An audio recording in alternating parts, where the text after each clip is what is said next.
दोस्तों, पहले समझना ज़रूरी है कि टैक्स का बेसिक कॉन्सेप्ट क्या है। हर मुल्क की तरह पाकिस्तान में भी टैक्स देना एक लीगल रिक्वायरमेंट है, लेकिन काफ़ी लोग अननेसेसरी टैक्स पे करते हैं सिर्फ इस वजह से कि उनको टैक्स सेविंग का तरीका नहीं पता होता। ये जो चीज़ें मैं आज आपको बताऊंगा, हो सकता है आपको पता हो मगर कभी आपने ट्राई नहीं किया हो, या ट्राई करने के लिए घबरा रहे हो, यार ऐसा ना हो जाए ना वैसा हो जाए। ऐसा कुछ भी नहीं होगा। मैं सिर्फ और सिर्फ प्रैक्टिकल जब रिटर्न फाइल करूँगा तो आप खुद कहोगे कि हाँ यार, अच्छा ऐसा भी हो सकता था। बिल्कुल ऐसा हो सकता है, लीगल तरीके एफबीआर के लॉ के हिसाब से मैं आपको समझाऊंगा।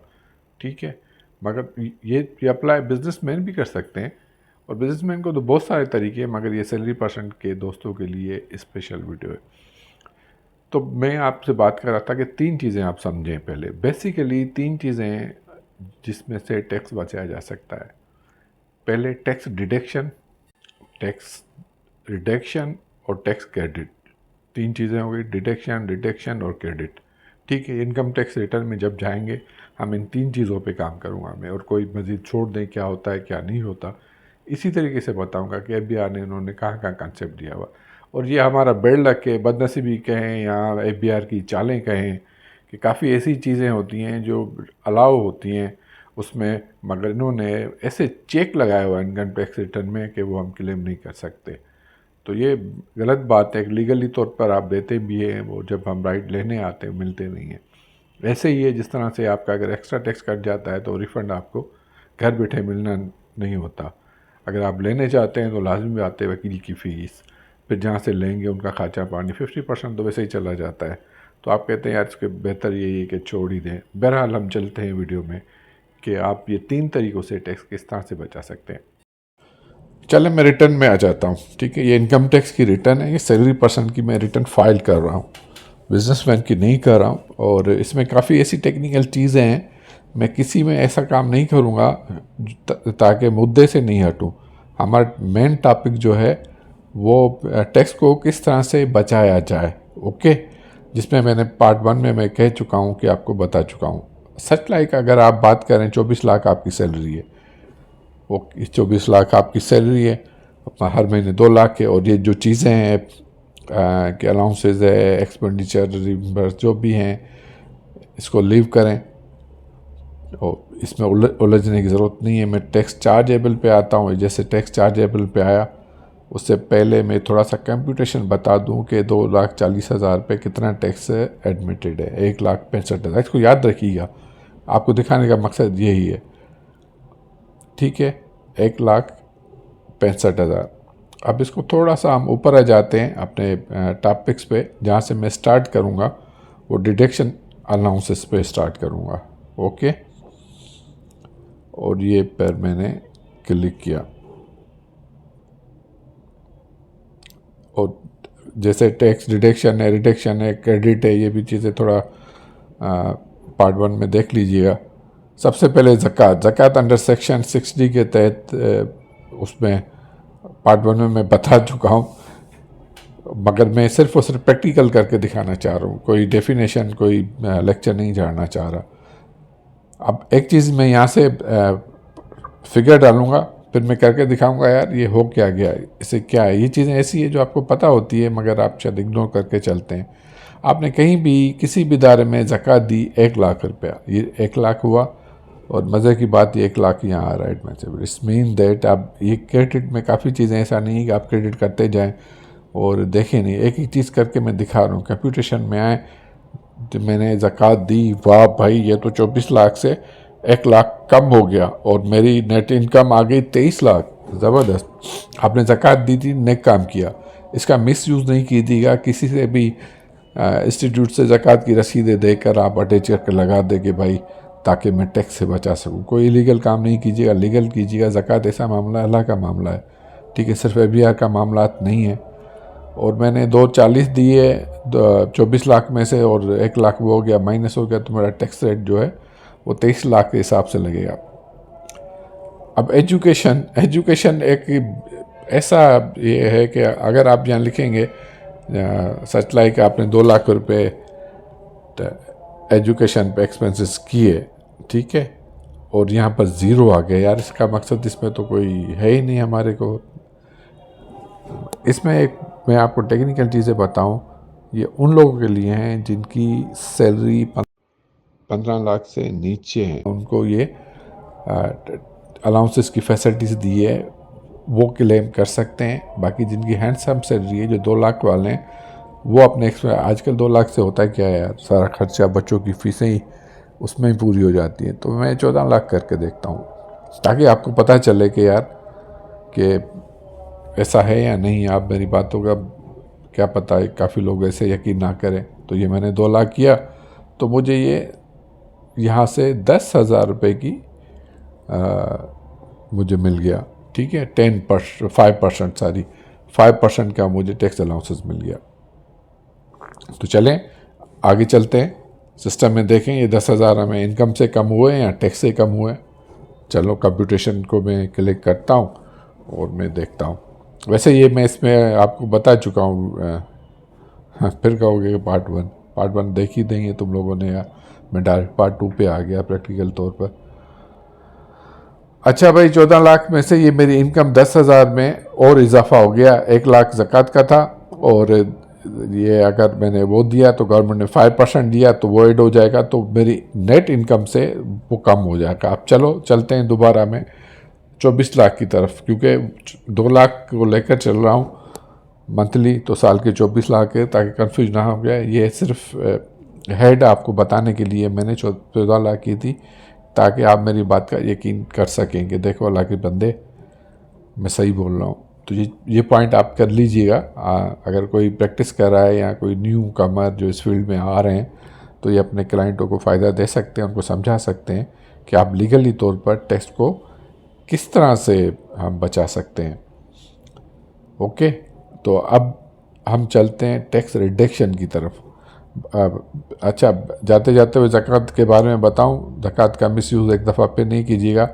आप कहेंगे कि वकील साहब ने कहा था, तो फिर रसीदें लेकर लगा दें हमने 5 लाख दी ताकि इनकम में फ़र्क हो जाए, टैक्स रेट बच जाए। ऐसा नहीं कीजिएगा, अल्लाह देख रहा है। ये मामला अल्लाह की तरफ पे जाता है। ये चीज़ें जो है ना, रिडक्शन गवर्नमेंट एम्प्लॉइज़ को दी हुई हैं उन्होंने, प्राइवेट के लिए कुछ भी नहीं है। अगर कोई प्राइवेट टीचर टैक्स रिडक्शन लेता है तो फंसेगा, वो ना ले।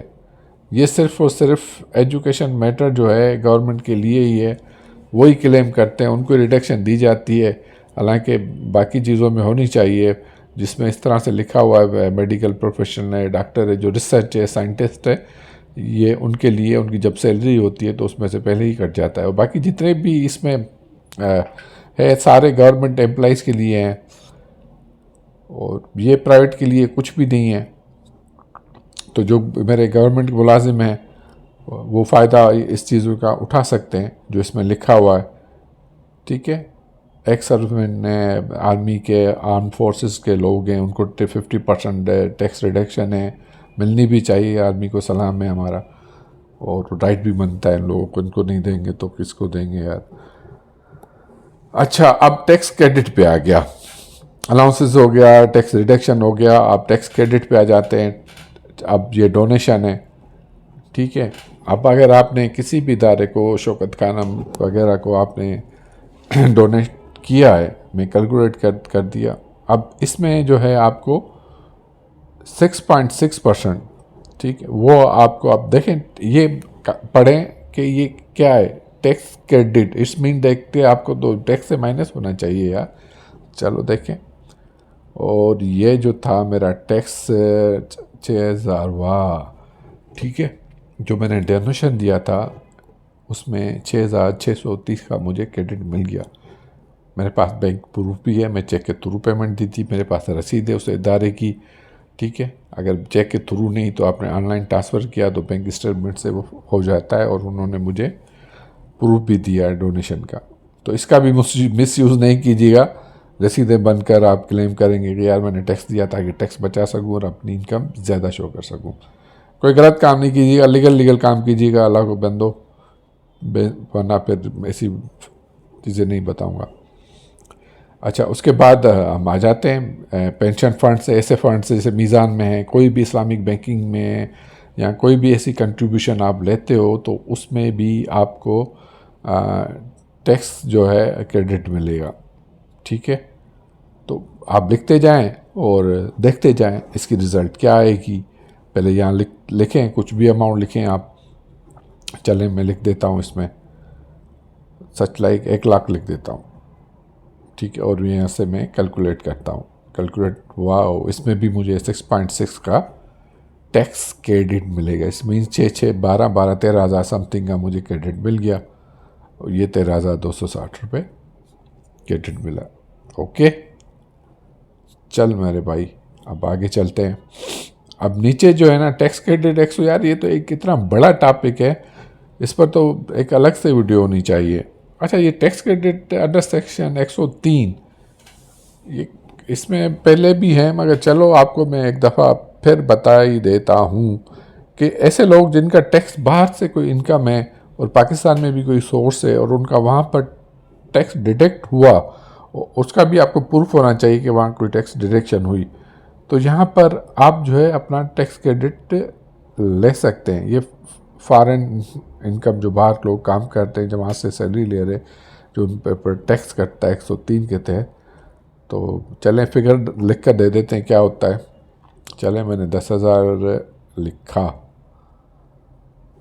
मेरे ओवरसीज़ पाकिस्तानी दोस्तों। अब क्या हुआ, 10,000 दिया तो वाह, और यहाँ पर मुझे टैक्स क्रेडिट मिल गया, तो वहाँ से माइनस हो गया।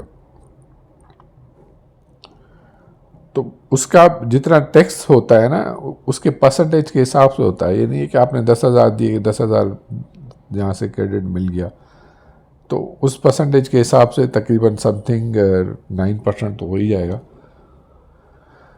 अच्छा, अब ये यहाँ तक समझ के अब मैं इस पर आ रहा हूँ। इसका मकसद ये है कि इन्वेस्टमेंट शेयर्स में ऐसी इन्वेस्टमेंट होती है जैसे 2 साल के लिए होती है, उस पर गवर्नमेंट का से एग्जम्पशन होती है। अगर मैंने कोई इन्वेस्टमेंट ली 2 साल के लिए और उसमें मैंने 10,000 रुपये का टैक्स जो है एग्जम्प्टेड लिया, और बाज़ औक़ात फिर मुझे पैसों की ज़रूरत पड़ गई, वो मैंने विड्रा कर दी, 2 लाख रुपये प्रॉफिट ले लिया और जो मुझे मिला, मगर वो जो एग्जम्पशन जो आपने 10,000 की ली थी ना, वो आपको वापस करने पड़ेंगे गवर्नमेंट में।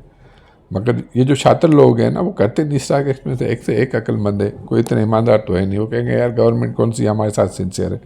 तो देखें आगे जो भी काम करें आपको अपना जवाबदार होना चाहिए। तो अगर ये 10,000 रुपये आपने दिए, मैंने आपको पहले नोट कीजिएगा।